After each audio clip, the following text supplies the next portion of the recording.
സർക്കാർ തീരുമാനങ്ങൾ ജനങ്ങളുടെ മേൽ അടിച്ചേൽപ്പിക്കാനുള്ള ശ്രമം ചെറുക്കുമെന്ന് CPI സംസ്ഥാന സെക്രട്ടറി പന്ന്യൻ രവീന്ദ്രൻ. കേരളത്തിൽ ആഗോളവൽക്കരണ ലോബിയുടെ ഇടപെടലുകളാണ് ദേശീയപാത വികസനവുമായി ബന്ധപ്പെട്ട് ഇപ്പോൾ നടക്കുന്നതെന്നും പന്ന്യൻ പറഞ്ഞു.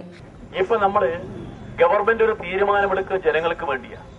ജനങ്ങളെ തലയിൽ അടിച്ചേൽപ്പിച്ചല്ലോ. അടിച്ചേൽപ്പിക്കുക മാത്രമല്ല, ചെയ്യുന്ന എന്താ? നിങ്ങൾ ഇതുപോലുള്ള ഇതിനു വേണ്ടി സ്ഥലമെടുക്കുമ്പോൾ എന്താ ചെയ്യുന്ന മര്യാദകള്?